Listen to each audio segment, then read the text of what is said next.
Hello, calculus.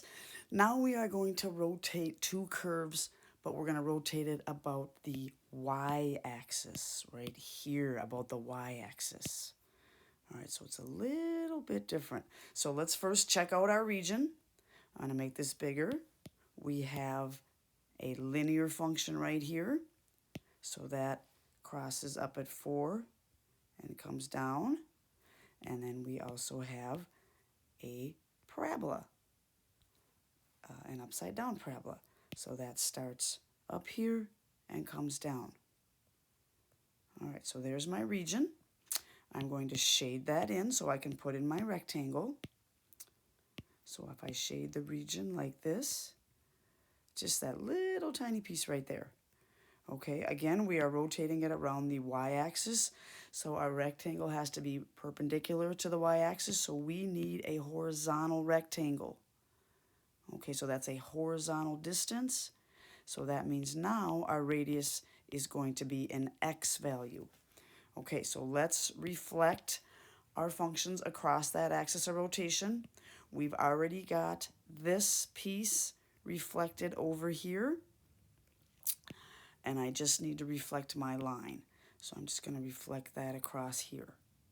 Okay, so the line is closer to the axis of rotation, and the parabola is farthest away from the axis of rotation. The line is on the left of the rectangle, which is closer to the y-axis, and the curve, the parabola, is on the right of the rectangle, which is farthest away from this axis of rotation. Again, there is wide open space between the region and the axis of rotation. So our inner disk is right here. That's the line closest to the axis of rotation, and our outer disk touches the right of the rectangle, the function that is farthest away from the axis of rotation. All right, so let's set up our definite integral. Again, we need limits. We'll talk about that in a minute, but we need the outer function minus the inner function. All right, this is going to be dy. Everything matches the axis of rotation. Our integral will be all y's and dy's. So the first thing we're going to have to do is we're going to have to solve each of these for x. So let's go off to the side and practice our algebra. Let's start with the line. If we take y is equal to 4 minus x, and again, we have to solve these for x. That means x is equal to, we're going to subtract 4 from both sides. So we have y minus 4 is equal to negative x. Now we need to get positive x, so the easiest thing to do is multiply all three parts by negative 1. So that means we have negative y plus 4 is equal to x. So there is our line. All right, now we need to do our parabola. We need to solve that for x. So y is equal to 4 minus x squared. Again, the first thing we're going to do is subtract 4 from both sides. So we have y minus 4 is equal to negative x squared. Now we need a positive x squared, so we multiply through by a negative all three parts.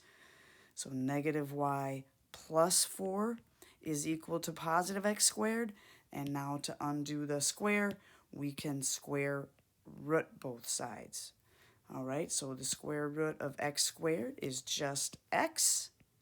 So x is equal to the square root of negative y plus 4. So there is our parabola solved for x. Now we can go back up here to our integral. Again, our outer function is the parabola. That's farthest away from the y-axis. And our inner function is the line. The line is closest to the axis of rotation. All right, so we need pi x squared minus pi x squared for our two disks. All right, so then we keep going. I'm going to factor out the pi, and then I have x squared minus x squared dy. Now that pi has to be distributed. So you need a third set of parentheses. All right, so right here we put in our line, excuse me, we put in our parabola and the solved for x version. So we put in the square root of negative y plus 4. So the square root of negative y plus 4. That is our parabola solved for x. So again, that is our parabola. Outer function, farthest from the axis of rotation. Now we plug in our line. And the line, when we solved it for x, was negative y plus 4. So there is our integrand. Now, I'm going to simplify this so that it's easier to punch into my calculator. I still have to distribute the pi, but right here when I square a square root, that they cancel each other out and I'm left with something much easier. So I just have negative y plus 4. All right, now over here, I'm not going to bother to square this out. I would have to FOIL it or use the area boxes. I'm just going to leave that one in. My goal is to be able to punch this in the easiest way possible into my calculator. So that one I'm just going to leave negative y plus 4, and that is still squared. I still distribute the pi, and I still have dy. So there is our integrand. Now we need our limits. So we're going to go back over to the graph. Now remember, in volume, everything matches the axis of rotation. We're rotating at about the y value, so we need y values for our limits. So we're going to find the lowest part of the region, which is down here. We need this coordinate point. So it looks like, and you have a calculator to check this, but that coordinate point is 1, 3. That is the lowest part of the region. We need the y value. So our lowest part of the region is 3. Up here on the top, this is the highest part of the region right here. That coordinate point is 0, 4. Again, I need the y value. All right, so our limits will be along the y-axis from 3 to 4. From 3 to 4.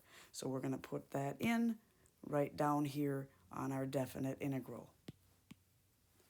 All right, from 3 to 4. So there is my final best full credit definite integral to find the volume. Always in our class for washer problems, you may use Math 9 to solve this. All right, you're welcome. So again, I would put this integrand into your calculator in y equals. Make sure you have 3 sets of parentheses, 1 to distribute the pi, 1 for your outer function, 1 for your inner function. Don't forget that squared. Check your answer. It should be a very small area, 0.52 units cubed. All right, I hope that you are starting to get volume washer problems. Thanks, calculus.